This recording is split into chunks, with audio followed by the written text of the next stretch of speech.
Hello viewers, how are you all doing? In this video, we're going to learn about how we can control bell with gesture, right?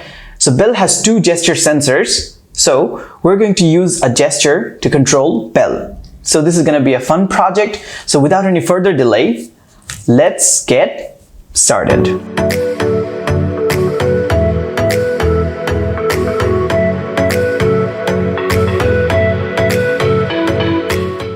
Hello guys, and welcome to another tutorial of Adama Robotics. In this video, we're going to learn about controlling bell with gesture. Isn't it interesting? As you can see on the picture that we have of bell, bell has two gesture sensors on its left and right side on the top plate of bell. Now, we will use these two blocks, that is, obstacle avoidance sensor 1 has detected obstacle, and obstacle sensor 2 has detected obstacle. These two blocks from Adama script to code.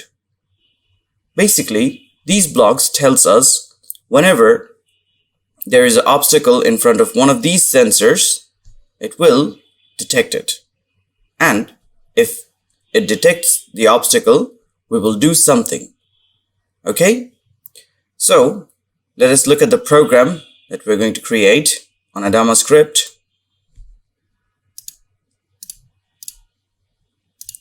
It's a pretty straightforward program. As you can see here, first of all, we will take Adama script block and then forever block because we want to run this program forever whenever the power is on. And then we will need if else block. The if block, basically, here we will code it in such a way that if obstacle avoidance sensor 1 has detected obstacle, then we will go back for 1 second and then we will turn right because motor 1 is higher than motor 2. That means it will turn towards right.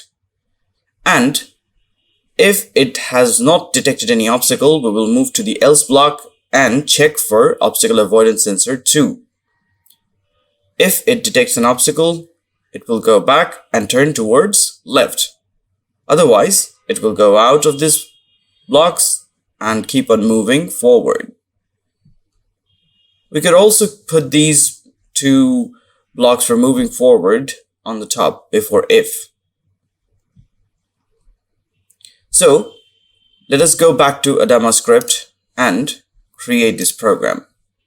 First of all, let us take the Adama script block and then from the control category, we will take the forever block.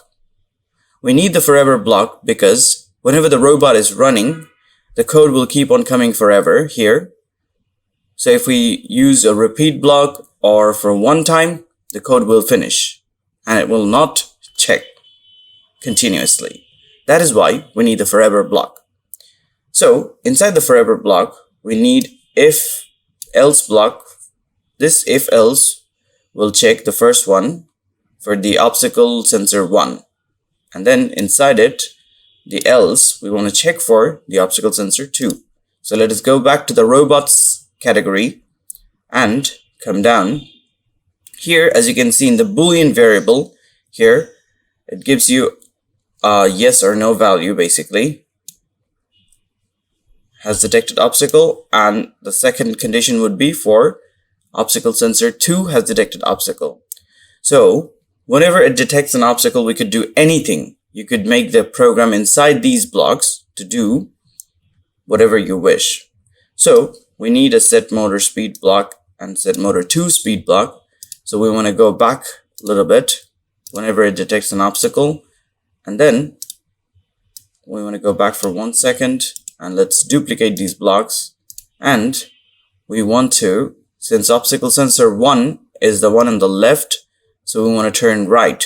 So let us have a higher speed here and lower speed in motor 2. So it will turn towards right. Now let us duplicate this whole block and put it inside obstacle avoidance sensor 2. This time we're going to go back and we will turn towards left by putting the motor 2 speed higher than the motor 1. So this is the program, guys. Now let us connect our bell and see the demonstration, how exactly our program works, how we can control bell with the help of gesture sensors.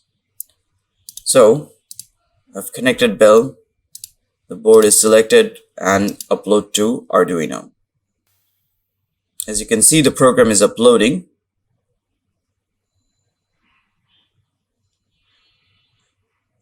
Upload is finished. So let us see the demonstration.